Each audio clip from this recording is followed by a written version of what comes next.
Hey, what's up? Tony here from LearnAutoBodyAndPaint.com. Thank you for watching this quick video. Now, we're going to cover a very important question here. It's all over the internet. There's a lot of different answers, and I just want to set the record straight when it comes to Featherfill G2 polyester primer. Okay, it's a very, very thick 2K filler primer, and we're going to talk about the most common questions and basically giving you some answers through my direct experience and also from searching all over the internet and getting you the hardcore truth about this product and how you can use it and everything else. So Featherfill G2 polyester primer, can you paint directly over it or spray another 2K primer sealer over it first? All right, so this question came up from a member of mine at LearnAutoBodyAndPaint.com. Jack, he's working on his Ford Model A. And quickly, I'm just going to read you the quick story so you have an idea of what we're working on. And we have a bunch of cool images like this that I want to show you.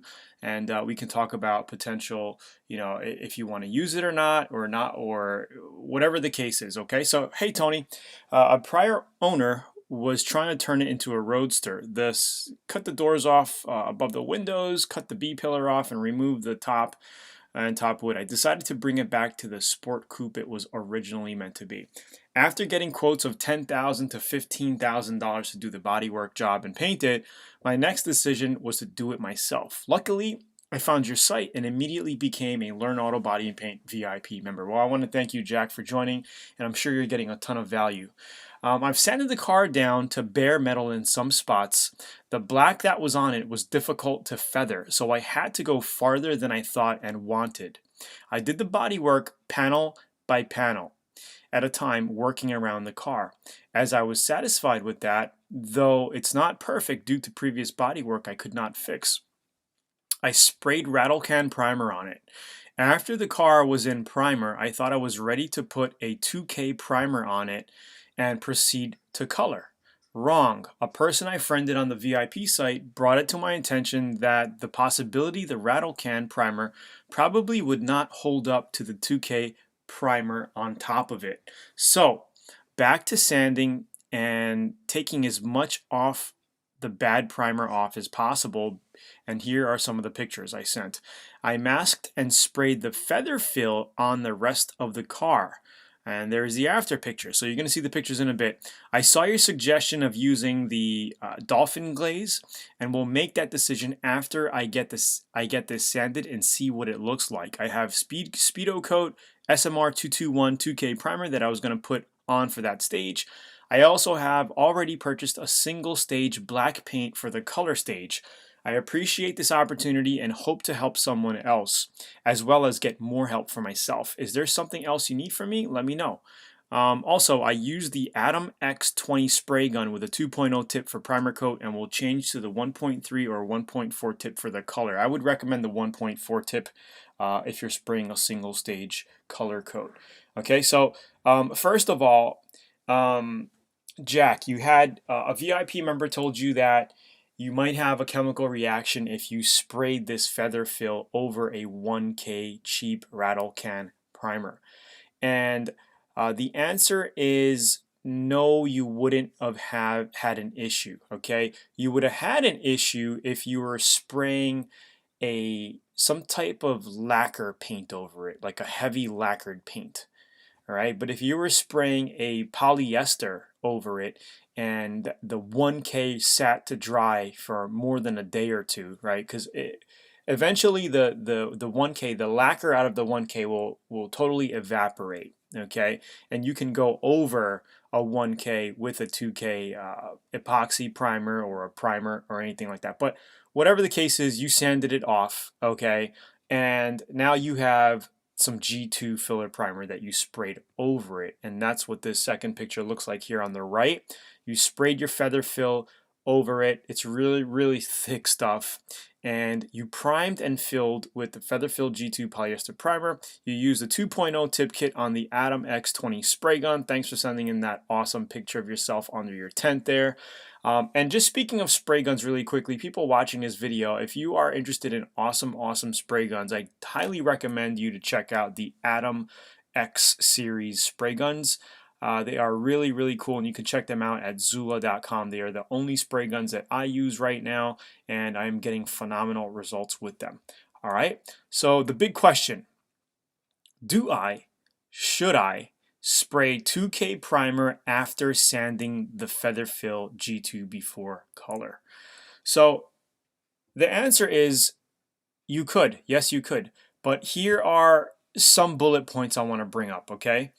Waterborne versus solvent paint. So if you're going to be doing a waterborne paint, waterborne doesn't really like polyurethane, okay? It will suck into, so if you're spraying your waterborne, okay, most times if you really want to get a good job, it's best to do it over sealed paint. So you want to use a sealer primer or a sealer before spraying waterborne. So if you're thinking of spraying waterborne, which you're not, okay, a waterborne base coat over Featherfill, it's really not a good idea, okay? Because the Featherfill will actually suck it up pretty well, all right? If you're using a solvent paint, like a base coat, solvent base coat, or a acrylic enamel, synthetic enamel, okay, solvent paint, you're not going to have any issues. So you could spray directly over Featherfill as long as it's prepped and sanded with at least 400 grit sandpaper, wet sand or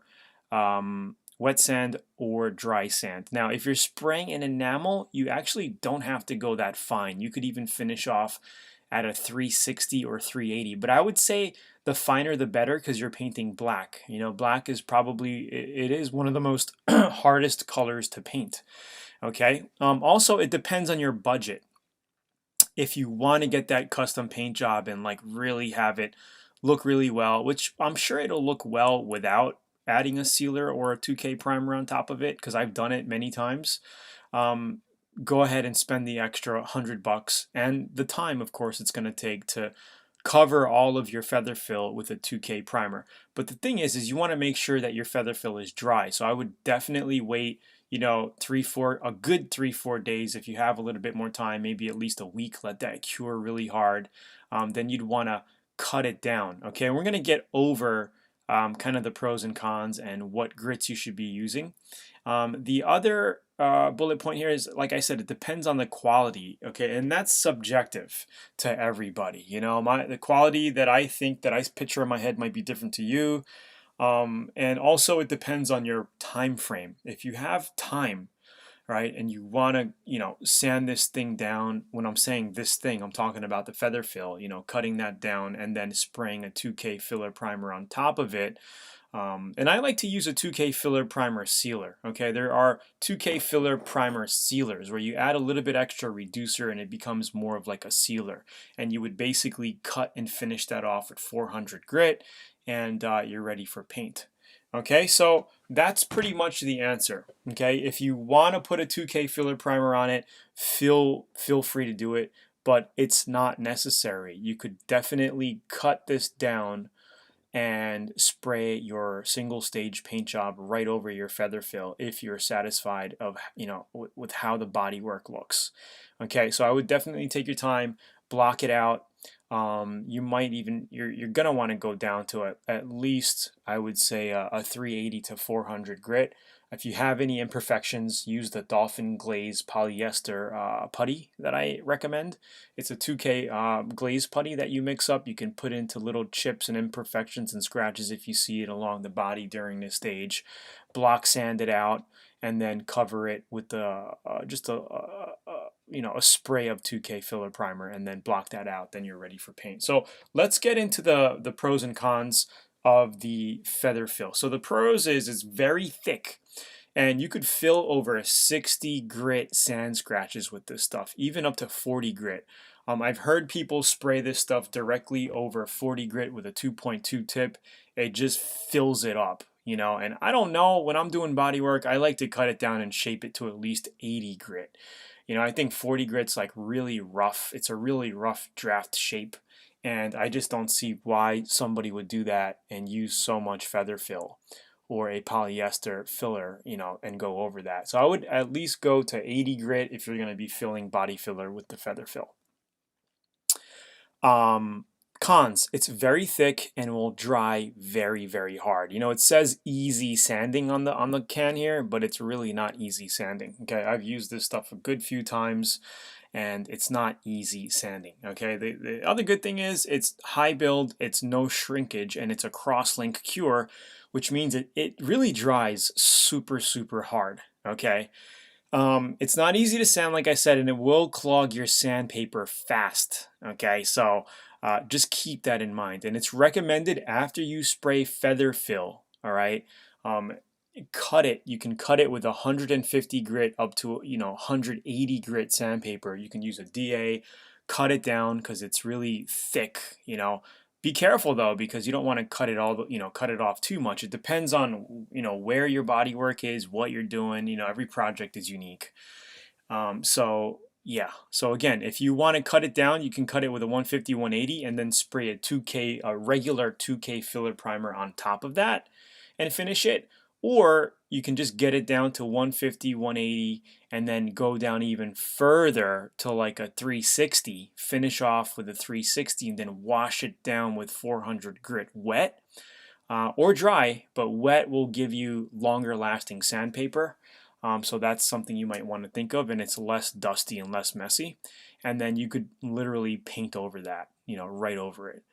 Pricing's about 70 to 80 bucks a gallon, depending on where you get it. And you must use at least a 2.0 tip on your spray gun to spray this super, super thick primer out of. All right. So what is it good for? It's great for classic builds or major body filler work that needs a thick filler foundation to fill and get a straight body. Okay. Hopefully that makes sense. I kind of put too much fillers in there, I guess. Can you go without it? Yes, absolutely. You can go without this stuff. If you prep and do your body work close enough to where you only need a basic 2K filler primer sealer, like Advantage or Speedocoat or PPG's primers that they have out there, the 2Ks, then you could pretty much avoid using this. I've used it a good few times, and then I decided for myself that, hey, I really am not crazy about it. I can be fine with a regular 2K filler primer. This stuff is like ultra thick. Okay, like I said, it's really recommended for doing heavy duty fiberglass work, covering big nicks and scratches and body filler and all of that. That's what it's really for. I mean, if you're looking for a regular if you're just doing most body jobs, as long as you finish with 80 grit sandpaper, and then you knock it down with like a 150 to 180, you can use a regular 2K filler primer and fill it, no problem. And then, it's thick enough. This is like overkill to me. Again, can you spray over epoxy primer? Yes, but the epoxy should be cured for at least 10 days in hot weather or up to 3 weeks if in cool weather. Same with the 2K filler sealer primer. So that's pretty much it. If you have this as a base coat, make sure it's really, really dry. About a week at least before you paint over this stuff. And also, if you're spraying your Featherfill over an epoxy primer, make sure your epoxy primer is cured. Okay, now epoxy primer usually goes over metal projects. So if you're working on a classic project and it's all metal, you may want to do the epoxy primer first, right? Let that dry for a good 5 to 7 days, depending on your temperature there, and then use this to fill, okay? But you could also use this to fill over metal, okay? So there's just so many ways to skin a cat when it comes to auto body and paint. Hopefully this gave you some more information on what you could do. So you could definitely use this as a base, a base to paint your base coat, clear coat paints over.